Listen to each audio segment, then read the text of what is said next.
Assalamualaikum warahmatullahi wabarakatuh.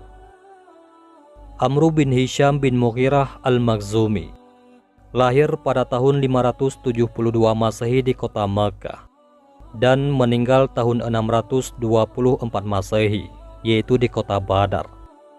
Amr bin Hisham dikenal juga sebagai Abu Hakam.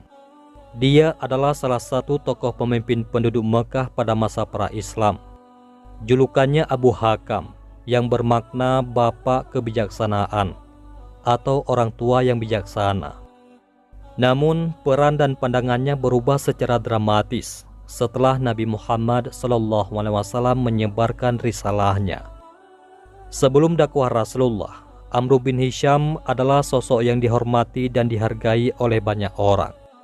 Namun ketika Nabi Muhammad mulai menyebarkan wahyu dari Allah Subhanahu wa Ta'ala dan berdakwah kepada penduduk Makkah, Amr bin Hisham menjadi salah satu orang yang paling keras menentangnya. Dia menolak pesan-pesan Islam dan berusaha memadamkan cahaya kebenaran yang dibawa oleh Rasulullah Sallallahu Alaihi Wasallam.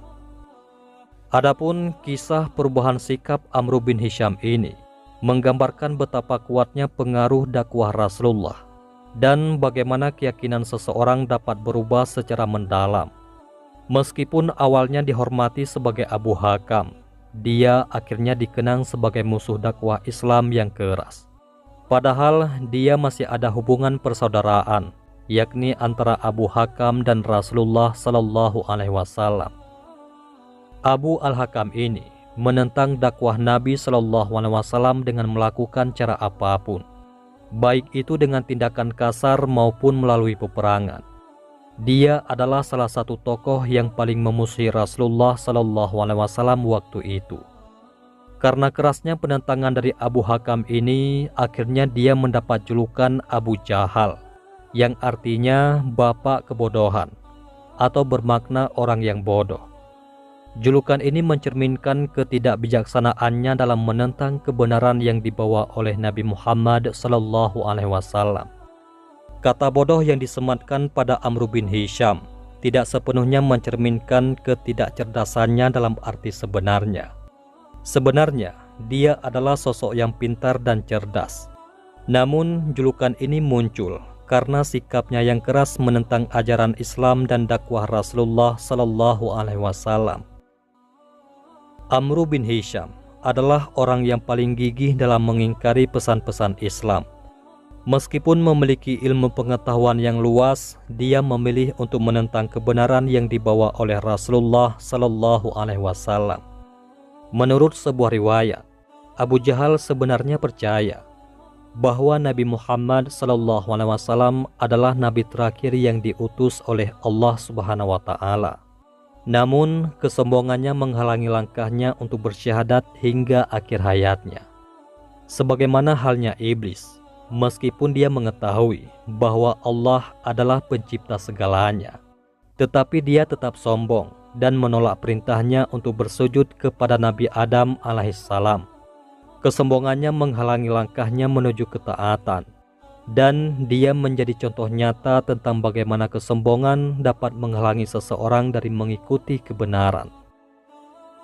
Saat terik matahari di kampung Badar, yaitu Madinah, pada tanggal 17 Ramadan tahun kedua Hijriyah, atau bertepatan dengan 13 Maret 624 Masehi. Di sana terasa lebih panas dari biasanya. Pada saat itu, di tanggal itu terjadilah pertempuran terbesar dalam sejarah Islam.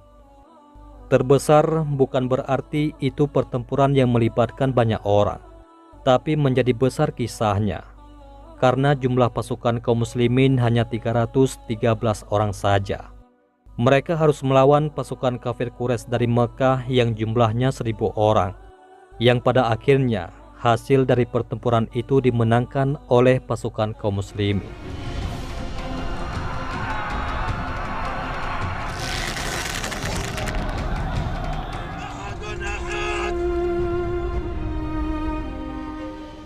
Dan pada video ini, kita tidak akan membahas secara rinci tentang kisah perang Badar dan faktor-faktor kemenangan kaum muslimin.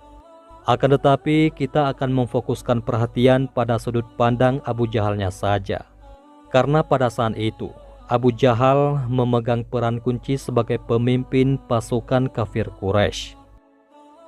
Ketika perang belum mencapai puncaknya, saat itu salah seorang sahabat Rasulullah SAW yang bernama Abdurrahman bin Auf berhenti di tengah-tengah barisan pasukan muslimin. Tiba-tiba ada seorang anak muda yang mungkin usianya antara 16 atau 17 tahunan datang mendekatinya. Anak muda ini berkata, "Wahai paman, apakah paman mengenal Abu Jahal?" Abdurrahman bin Auf radhiyallahu an menjawab, "Saya mengenalnya wahai anak muda.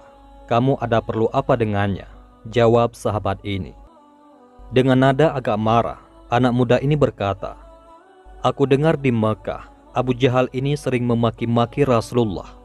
Demi Allah yang telah menguasai jiwaku, kalau saja aku melihat Abu Jahal ini, aku tidak akan lepaskan sebelum salah satu dari kami ada yang mati." Belakangan diketahui pemuda yang berbicara dengan Abdurrahman bin Auf ini adalah seorang pemuda yang bernama Muaz bin Afra yang berasal dari kaum Ansar. Kemudian Abdurrahman radhiyallahu an sangat terkesan mendengar kata-kata dari si pemuda. Belum lagi hilang rasa takjubnya kepada pemuda ini. Tak lama berselang, tiba-tiba datang lagi seorang pemuda lainnya yang juga berasal dari kaum Ansar. Pemuda yang baru datang ini langsung berkata kepada Abdurrahman bin Auf, "Wahai paman, apa paman tahu yang mana Abu Jahal?" Abdurrahman radhiyallahu an menjawab, "Ya, tentu saja saya tahu. Ada perlu apa engkau dengannya?" Anak muda ini menjawab, "Aku dengar Abu Jahal selalu bersikap kasar terhadap Rasulullah di Mekah. Demi Allah, aku betul-betul ingin membunuhnya." Ternyata pemuda kedua yang mendatangi Abdurrahman radhiyallahu an ini adalah adiknya Muaz bin Afra, yang namanya adalah Muawis bin Afra, yang usianya baru menginjak 15 tahun. Jadi beda dengan kakaknya tadi antara 1 tahun atau 2 tahun lebih muda. Lalu di kejauhan, Abdurrahman radhiyallahu an melihat sosok Abu Jahal. "Itu dia Abu Jahal," seru Abdurrahman bin Auf sambil menunjuk orang yang beliau maksud. Saat itu Abu Jahal ini sudah tahu kalau dirinya menjadi sasaran utama dari pasukan kaum muslimin. Itu sebabnya dia dijaga ketat oleh pasukan kaum kafir Quraisy. Abu Jahal dilindungi oleh 10 lapis pasukan yang bersenjata lengkap. Setelah mereka tahu yang mana Abu Jahal, kedua kakak beradik ini langsung melesat maju bagaikan anak panah yang terlepas dari busurnya. Keduanya menerobos 10 lapis pasukan Quraisy demi bisa menggapai Abu Jahal yang saat itu berada di belakang pasukan. Pemuda 15 tahun yang bernama Muawis atau si adik berhasil menerobos pasukan penjaga Abu Jahal. Pedangnya sukses melukai paha Abu Jahal dengan sayatan yang dalam. Hanya saja Muawis terbunuh duluan sebelum berhasil membunuh Abu Jahal. Pemuda yang berusia 15 tahun ini pun syahid. Saat itu juga, kemudian si kakak yang berusia 17 tahun berhasil melukai kaki Abu Jahal yang sebelahnya. Dan Muaz atau si kakak ini menjemput syahid seperti adiknya. Pemuda 17 tahun itu terbunuh juga sebelum membunuh Abu Jahal. Meskipun Abu Jahal tidak terbunuh, akan tetapi karena 2 serangan itu, tubuhnya sempat limbung. Dan pada akhirnya tersungkur ke tanah dengan darah yang mengucur deras dari kedua kakinya.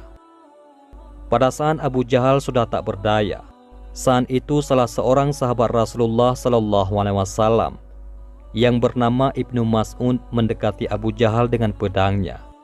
Beliau langsung berdiri di tengah tubuh Abu Jahal yang saat itu sedang sekarat. Saat Ibnu Mas'ud mau memenggal lehernya, Abu Jahal memberi isyarat dengan matanya, seperti ingin mengucapkan sesuatu. Mungkin kata-kata terakhirnya. Ibnu Mas'ud radhiyallahu an saat itu berpikir, mungkin si Abu Jahal ini mau bersyahadat di detik-detik terakhir kehidupannya. Kemudian Ibnu Mas'ud menahan pedangnya itu dan mendekatkan telinganya ke mulut Abu Jahal. Saat itu Abu Jahal berbisik, "Sampaikanlah salamku kepada temanmu. Bilang ke dia, kalau aku itu adalah musuh dia di dunia dan di akhirat." Dikiranya mau mengucapkan syahadat, tapi malah Abu Jahal tetap menyombongkan dirinya di detik-detik terakhir kehidupannya.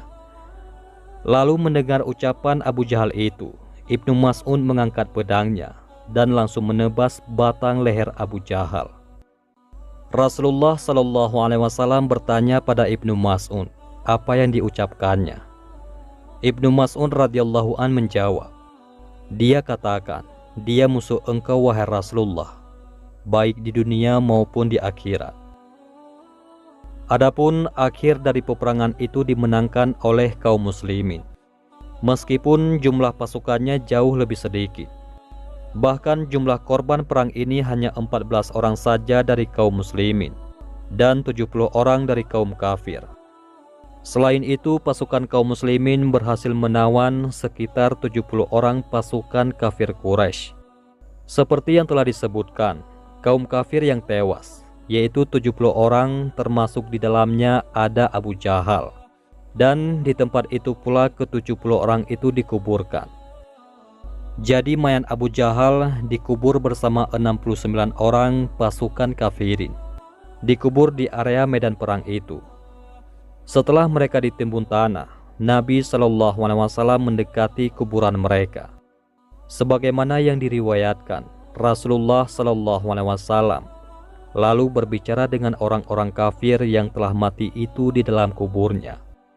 Rasulullah Shallallahu Alaihi Wasallam bersabda, "Hai Abu Jahal bin Hisham, hai Utbah bin Rabi'ah, hai Syaibah bin Rabi'ah." Seru Rasulullah Shallallahu Alaihi Wasallam menyebut nama-nama petinggi Quraisy yang telah tewas. "Apakah kalian telah mendapati apa yang telah dijanjikan oleh Rabb kalian itu benar?" Para sahabat terperanjat dengan apa yang dilakukan oleh Rasulullah Shallallahu Alaihi Wasallam. Saat itu Umar bin Khattab radhiyallahu an bertanya, "Ya Rasulullah, bagaimana engkau mengajak bicara orang-orang yang telah menjadi bangkai?" Rasulullah Shallallahu Alaihi Wasallam menjawab, "Demi zat yang jiwaku berada di tangannya, kalian tidak lebih mendengar pertanyaanku itu melebihi mereka. Hanya saja mereka tidak dapat menjawab." Beberapa ulama mengatakan, saat itu para jasad Abu Jahal dan lainnya bisa mendengar apa yang disabdakan oleh Rasulullah Shallallahu Alaihi Wasallam. Tapi sayangnya mereka tidak bisa menjawabnya, atau bisa saja mereka menjawab tapi tidak bisa didengar. Wallahu a'lam bishawab. Demikianlah ketika Umar bin Khattab menyaksikan Rasulullah berbicara dengan mayat Abu Jahal, hatinya bergetar. Dalam momen itu, beliau menyadari kebesaran dan kebenaran Islam. Dan semoga kisah ini menginspirasi kita semua untuk mendekatkan diri kepada Allah Subhanahu wa Ta'ala dan mengambil pelajaran dari perjalanan hidup para sahabat Rasulullah Sallallahu Alaihi Wasallam. Akhirul kalam, wabillahi taufik wal hidayah. Wassalamualaikum warahmatullahi wabarakatuh.